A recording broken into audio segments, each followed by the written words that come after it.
Hello, and welcome to an operations guide to Karagga's Palace. Karagga's Palace is the second operation in Star Wars The Old Republic, and is definitely one of the easier operations, along with the first operation, the Eternity Vault. Karagga's Palace, or KP, as it's often abbreviated among players, is a pretty easy operation, and for the most part, there are relatively few differences between story mode and veteran mode, and so it is a great introduction for newer players into endgame content. Please note, though, Karagga's Palace, like Eternity Vault, do not have a master mode. Karagga's Palace has 5 bosses: Bonethrasher, Jarg Sorno, Foreman Crusher, G4B3, and Karagga the Unyielding. We're going to be going through each of those today, talking about both story mode and veteran mode, since, as I mentioned, for the most part, they're about the same, just more damage, and in a few cases, 1 or 2 extra mechanics. And let's get started. The first boss encounter is Bonethrasher. This fight is very much a throwback to the Rancor battle with Luke Skywalker in Return of the Jedi. When you first begin the encounter, you're going to defeat 4 vicious Menka cats, who are pretty straightforward. Just group them up and AoE them down. And after that, then Bonethrasher itself will emerge and the main fight will begin. Now, before he comes out, I want to note there's not really any significant differences between story mode and veteran mode in this fight, other than the damage scaling. So some mechanics that you kind of can ignore in story mode, you really don't want to ignore in veteran mode, but for the most part they're the same. Another thing to pay attention to before the boss comes out is you'll notice the Ring of Acid. Now, the boss does have a knockback mechanic, and so it is very important to make sure that you don't get knocked into the acid, so you generally want to make sure you stay on kind of the dirt area of the fight, so you're not on that edge, and you actually want to be a little further in from that even to make sure you're safe. Now, Bonethrasher will randomly aggro between targets, so if you watch my target of target bar there at the bottom right, you'll see him periodically swapping around from player to player. And he does have a cleave attack that deals the majority of damage, and so usually the best strategy for this fight is to agree on to face Bonethrasher in a certain direction, north, south, east, west, whatever, and whoever has aggro faces the boss in that direction, and everybody else moves in behind him. It's also worth noting when he begins his cleave attack, he will stop moving, and so when he initiates his cleave attack, even the player targeted can actually run through him and jump, and potentially avoid damage. Otherwise, just make sure you keep him in the middle, face him away. Again, the overall goal is to avoid the entire group being cleaved. This is particularly true in veteran mode, where the damage done from the cleave is very significant. Now there you watched his AoE cleave knockback, so you saw it knocks you back about 10 meters or so. Here you can see there's an ad coming in. The ad's red, the Gamorrean Palace Guard. It can be a little tricky to target at first. You definitely want to make sure to kill the Gamorrean Guard within about 4 or 5 seconds, otherwise the Gamorrean will be eaten by Bonethrasher. If that happens, Bonethrasher will get kind of a mini enrage buff and will deal significantly more damage. This is not very dangerous in story mode, though in veteran mode it buffs his damage to the point that a cleave is very, very nearly a one-shot. Otherwise, you're just following the basic mechanics. You'll see here we're getting relatively close to 50%. When that happens, there's going to be a pair of Menka cats that come out. This is usually when the tank is going to want to grab them and group them up for the group to AoE down. And otherwise, that's pretty much it for the remainder of this fight. Again, you want to avoid the cleave, you want to make sure to kill the ad, don't get knocked into the acid, and there's just one other mechanic that we need to discuss. The one other mechanic we should talk about that's more relevant primarily in veteran mode is his smash attack. It's a single player attack, which you're going to see hit me here in a moment. Whenever that happens, you're going to get a blue debuff called Buried for a couple of seconds, and then you're going to see me getting that blue one there, and then I'm going to get a debuff called Injured. That Injured reduces my movement speed by 50% for 10 seconds and increases the damage that I take by 300%. So it's very, very important that if you do get that debuff that you avoid being cleaved by the boss, because it will usually one-shot you. That's really the only extra mechanic you need to pay careful attention to in veteran mode, apart from, again, needing to be careful to not cleave the entire group, because that can make it challenging for your healers. So again, I recommend just picking a direction to face the boss and just making sure everyone knows how to use their target of target, which can be enabled in your interface editor settings, and manually move to wherever it's convenient for you to see who the boss is targeting.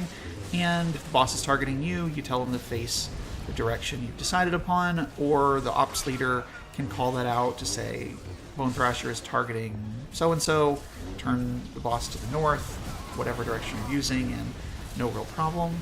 And otherwise, just follow the mechanics, and this is a pretty easy fight. The next boss fight is Jarg Sorno, which is a 2-boss fight. This fight's, again, relatively straightforward and not any huge differences between story mode and veteran mode, apart from damage mechanics hitting for a lot harder. So this is actually a video when we ran this fight in hard mode right after 6.0 drops. We were all level 75, but nowhere near max gear, just to show that it is doable even with one tank. It does mean you have to be particularly careful for managing interrupts. Now, each boss has different mechanics. The main one you need to be concerned about is Sorno. He'll alternate between unload, as you saw there, and rapid scan. You generally want to interrupt rapid scan, or else he'll heal Jarg for around 3% per heal, so you definitely want to avoid that. Unload is even more dangerous, particularly in veteran mode, because it applies a debuff to the player with aggro that causes them to take more damage from unload. And so if you don't interrupt the ability, he'll put high stacks on the tank, and then the next time he channels it, they'll take even more damage. Now, another thing you'll notice just happen is Sorno will jump up top periodically in both difficulties. When that happens, carbonizer probes will spawn around the room, and they will carbonize players based on their aggro table to Jarg, which generally means the tank with aggro on Jarg will be carbonized, and in veteran mode in particular, you will typically get additional carbonizer droids, so you may actually see some of your top DPS get carbonized. The whole time Sorno is going to be shooting the ground with purple circles that you want to move out of, unless you're carbonized. So the overall goal there is to have all DPS swap to kill the carbonizer probes as quickly as possible, stay out of purple, and then resume attacking the boss until Sorno comes down. You'll notice they do regroup to the middle of the fight here, in which is very convenient for dot spread. And again, you want to make sure you burn the bosses evenly. Killing one a little bit early isn't really a big deal in either difficulty, but easier, smoother DPS is going to be better. Just make sure you're dealing with interrupts. So usually melee classes have shorter cooldowns on their interrupts, so they're better to put on Sorno. And so oftentimes one tank or melee DPS can get unload every time, and the other can get rapid scan every time. The only other thing you need to be careful about is if you're a ranged class, there are some AoE-based attacks that Jarg uses. He has an AoE flamethrower, so try to stay at max range and avoid grouping up if you can. You may get periodically pulled in which case just run back out. Melee classes don't have a lot they can do about that, but do the best you can. You'll also notice there's an explosion dot that just, if you're watching, just went out, and if you're watching this video, you'll see happen periodically. Which should be cleansed as often as possible so that it doesn't count down and explode. So there it went out again on one of our DPS players. So healers should be on the watch out for that, or players that have a self-cleanse should be looking out for it, and self-cleanse as often as possible. And that's really the fight. The main key to this fight is making sure you get your interrupts, making sure you get the carbonizer probes down quickly, and that's pretty much it. The third boss fight encounter is Foreman Crusher. You'll notice when you first begin this fight, there are a variety of adds, and you get knocked back, so generally you want to make sure you coordinate the pull, so the tank grabs the boss while everyone else quickly AoEs down the adds, because they're really annoying. They hit reasonably hard and have a knockback, which is particularly annoying for cast players. Get those down, then get on the boss. Positioning for this fight is exactly as you see here. It's usually best to put your back to the shield. That's because it leaves you well positioned to deal with adds, which spawn as the boss hits at approximately 75, 50, and 25% health. Foreman Crusher is for the most part a tank and spank encounter in both story mode and veteran mode, and really just a couple mechanics you need to be worried about. The boss will periodically do that big AoE knockback you saw at the beginning of the fight, although it doesn't deal very much damage in either difficulty. Mechanics you need to be more worried about are Frenzy. When Frenzy happens, the boss will gain a damage buff and will spam attacks, as you see here on the main tank. In veteran mode, if your group isn't particularly well geared or is relatively new players, this can be a little bit challenging to deal with, so less experienced tanks and most tanks should be prepared to use a defensive cooldown. and healers should be prepared for significant healing. Notice here we drop below 75%, so the first wave of ads spawned. And it's important to AoE these ads down quickly so they don't run all over the place, but if you're a melee DPS, do be careful, because Foreman Crusher's cleave attack, and most of his attacks are cleaves, apply a slow effect, which means if you run in there, you may not be able to get in and out as quickly as you think, which may cause you to take a lot more damage, particularly in veteran mode, which can be very dangerous. So usually it's best to dot spread from a distance or let the ranged DPS do it, or else pop a DCD if you're going to be brave. So he's doing his AoE knockback again, so not a big deal. The other mechanic you need to be aware of is Rock Throw, which you may have seen where it's telegraphed by a red circle. Now in story mode, the damage isn't too bad and there's no debuff. In veteran mode, you'll see one of our players there had a green and red debuff. Anytime the rock lands in veteran mode, not only does it deal significantly more damage, it can one-shot a player if they're not very high on health, but if you stand in the little dust cloud that persists afterward, you get a green and red debuff that reduces your outgoing damage and outgoing healing to 0. Meaning if you stand in that cloud, you're not doing any damage and you're not healing anybody. So in veteran mode, it's probably the most important mechanic if you're not a tank, is simply to avoid those red circles and don't stand in the dust cloud. So if you see someone with those debuffs, make sure to call it out. Otherwise, that's about it. The main keys to this fight, as I said, are avoiding those rock throws, get the tank and the boss positioned where he's not cleaving the group, make sure to AoE down the ads, and tanks and healers need to be prepared for Frenzy, and you'll be all set for this fight. Okay, next is G4B3 Heavy Fabricator, the 4th boss encounter. This is the operations puzzle boss, and is all about this puzzle mechanic in the elevated area. It's essentially a Tower of Hanoi puzzle. So we're going to start with this first. In story mode, you'll see the little button to the right that I'm about to click here to start the encounter. That button will periodically light up during the fight, and you can simply click it whenever it comes up to fire lava on the G4B3 droid. We'll talk about why that's important in a moment. Just know that for the moment, that is the primary mechanic for the fight. In veteran mode, you actually have to do the puzzle. So this is the traditional Tower of Hanoi puzzle. So the rules for this puzzle is you have to move all 3 of the 1, 2, and 3 tokens off of the whichever column you want to fire, which is pretty much always going to be the right column. You have to move all 3 of them to either the left or the middle column, and then you have to move them back all to the column you want to fire on, in this case the right side, in order to enable the cannon to fire again. However, the main rule is that you can not stack a higher number on top of a lower number. So you can't put a 2 above a 1, and you cannot put a 3 above either a 2 or a 1.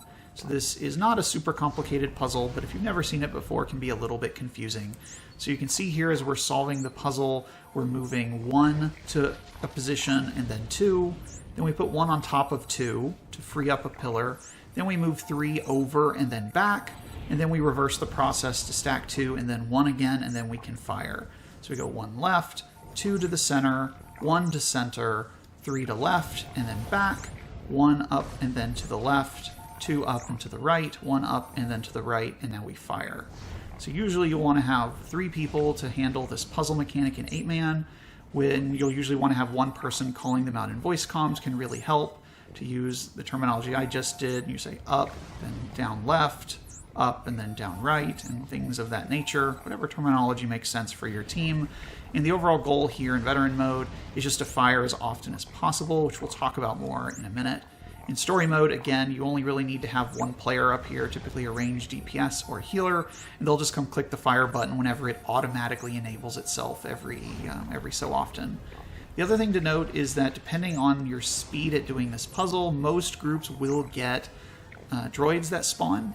And so it's usually a good idea to make sure one of your players up top is a healer. I've found that putting a healer in the middle position is usually best. That way they can keep line of sight on everyone up top, and they can heal the group if they need it. Okay, now let's talk about everything else for the G4B3 droid apart from the puzzle. Now the boss's main mechanic is his Exotech armor buff. And the boss normally starts with 10 stacks and will, after being fired, will periodically regenerate those stacks. Each stack is 10% damage reduction, so at 10 stacks it takes effectively no damage at all. So that's why we need the lava, is to remove the damage buff so we can damage the boss. Now each lava cannon does that, and each cannon, either the right, the center, or the left, applies a different buff. Typically the right one is the one that's preferred by all groups because it also applies a damage debuff to the boss that reduces its resistance to damage, and so it takes significantly more damage. In veteran mode, it's possible to keep that debuff on the boss up the entire fight and can lead to some very high damage parses. Now from a positioning perspective, it's important for the tank to keep G4B3 within the cannon's area of effect. So generally it's going to be on that dark platform path in between the yellow warning stripes. It's also important for melee DPS and tanks and anyone else to avoid getting clipped by the lava. It does very little damage in story mode, but can hurt quite a bit in veteran mode. Now, as far as tanking the boss goes, you'll notice here that I've got 10 stacks of a debuff that reduces my armor. So it's usually a good idea, particularly in veteran mode, to coordinate a tank swap, which will help you take less damage, particularly in 16-man where the damage can be a little spiky because of other mechanics. Just note that the debuff takes a long time to fall off, so if you are swapping with your tank, as soon as you get to 10 stacks, yours won't have fallen off by the time the next tank gets to 10, so either way you'll need to use defensive cooldowns. It's not too difficult to solo tank this fight. This is a video taken shortly after 6.0 dropped, so everyone here is level 75, but we don't exactly have great gear and still able to handle it, and I'm not even being super aggressive with cooldowns, so it's not typically too bad. Just know your strategy. The other mechanics to watch out for are there is a sticky bomb that you may notice if you've been watching the ops frame and the debuff bar. It goes out as a debuff and you have a couple, 2-3 seconds, then it explodes and deals a decent amount of damage and has a stun effect, which is particularly annoying. So in 8-man or 16-man groups, but particularly in 16-man and particularly in veteran mode, players should be on the watch out for it and run it out of the group, pop a DCD. It's not too bad to heal through, you just don't want it to cleave the entire group. The other main thing to watch out for is droids. So if you do get droids in veteran mode, which you probably will, then they alternate between droids that explode and droids that stun. So you'll notice here there's a droid just underneath the boss. That droid will tend to stun the main tank if it is not dealt with. And so usually the strategy for dealing with droids is to kill that one near the boss so it doesn't perma-stun your tank, and otherwise ignore them. They will go away as soon as you kill the boss, and are more so of a nuisance than anything directly damaging a part, again, from that one mechanic. So it's a pretty straightforward fight. In story mode, you don't have to deal with the droids, the lava doesn't hurt, and the grenade is far less damaging, and so it is very, very much a tank and spank in story mode. Even in veteran mode, very straightforward. Just watch out for the grenade, watch out for the lava, and have a strategy for droids and or tank swaps, and you'll be good to go. Okay, just a couple other things I want to mention. And first of all, this is a parse video of hard mode kill video where we're doing the puzzle, and you'll notice that if you do the puzzle quickly enough, you actually don't get any droids at all. So that's why if you run this fight and you're not sure why sometimes you get droids and sometimes you don't, the mechanics appear to work that as long as you're permanently applying that armor debuff to the boss, that also prevents the droids from summoning, which works out to, I think, around 18 or so seconds. So you have to be relatively quickly to do it, but it is possible. So just as a note that, here's about the pace you need to go at if you want to avoid them, which is handy, although isn't a big deal.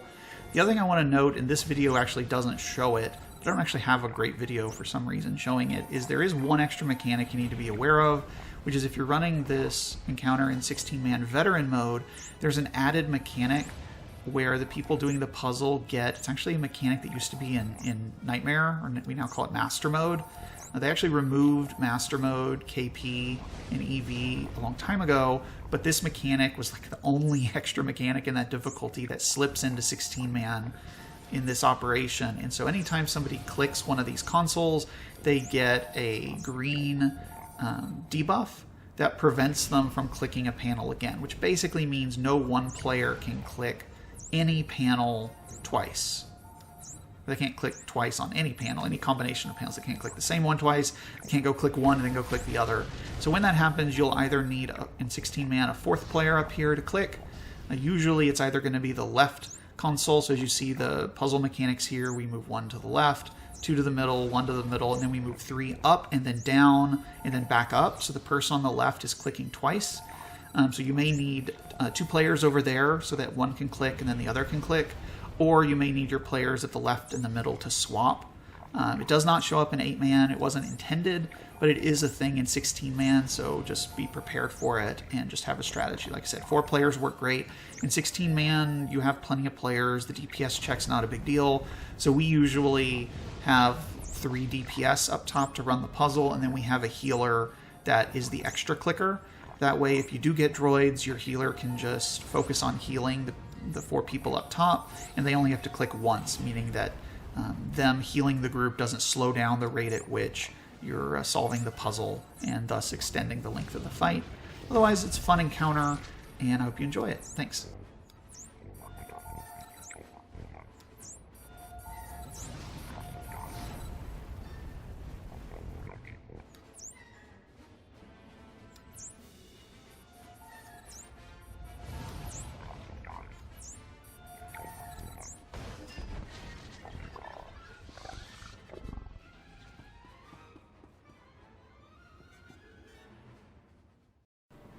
Okay, the last boss encounter in this operation is Karagga the Unyielding. Karagga is a relatively straightforward boss fight, although the damage tuning in this encounter is generally going to be higher than what you've seen so far, both in story mode and in veteran mode.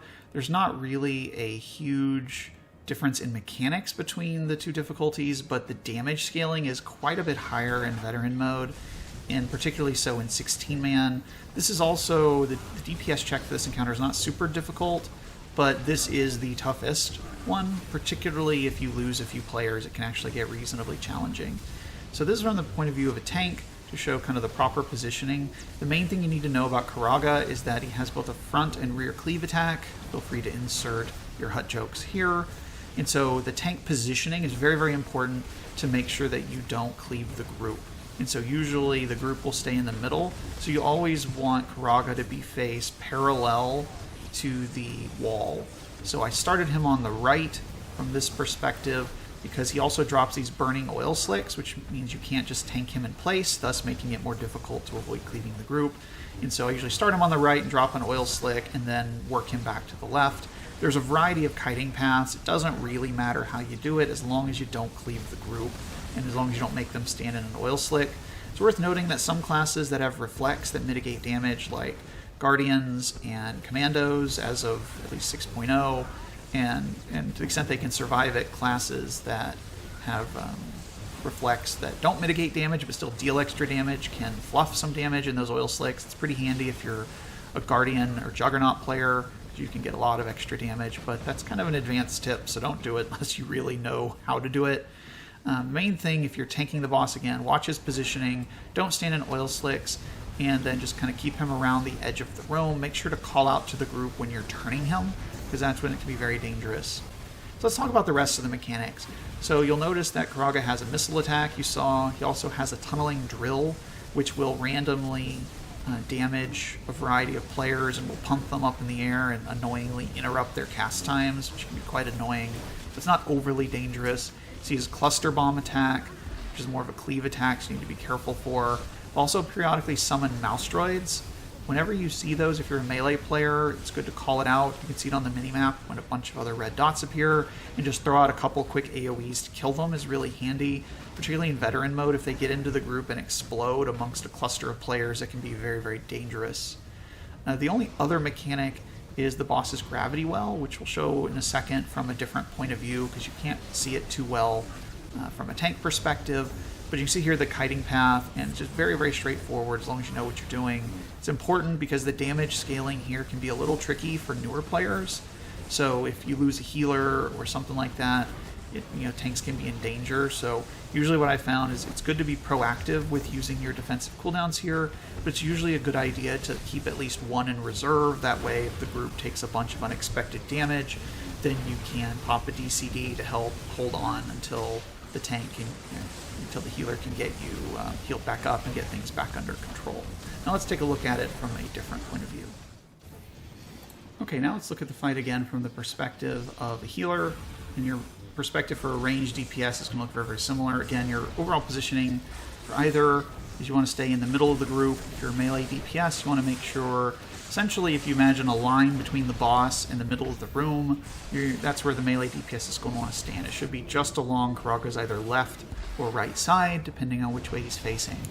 Now, the main thing we're watching out for from this point of view is being spread out is somewhat helpful, although only to the extent that everybody is avoiding the cleave. Tunneling drill is still just a single player attack, so while it is annoying because it can interrupt you, it's not particularly dangerous. The main thing to watch out for is gravity well. So this is story mode, so the damage is going to be pretty light. So there you can see we got pulled in and one player got a purple debuff. You'll notice we all took damage from that. And so the way that mechanic works is one player gets the debuff and they get rooted to the ground, and then around half the group gets pulled into them. It deals periodic damage to everyone nearby, and it slows them. Now the trick to this mechanic is that if you cleanse it, then it can explode and deal significant damage. And so I think the intended desire for this operation is to have everyone run out, and then you cleanse them, and then it explodes, and it deals a little bit of damage to the player who has the debuff, but doesn't damage anyone else. And that certainly is the best strategy in some cases.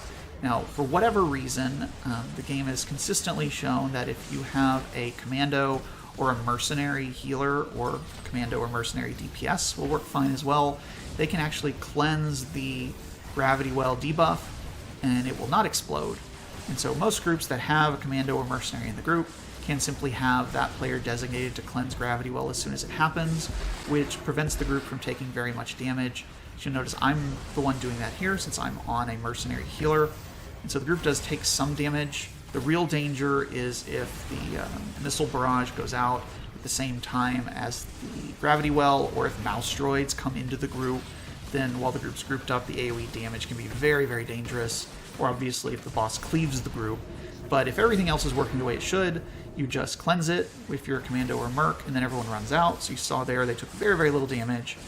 If you don't have a commando or mercenary, or any of those that are in your group are not necessarily super experienced, then the simple strategy is just have everyone else run away from that player, and then either wait for the debuff to expire, which means that player will take somewhat more damage, or once you're sure everyone's safely away, then cleanse it, and they'll take a little damage, but then no more after that.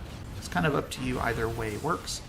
And that's really it. Honestly, this is a pretty easy DPS check fight.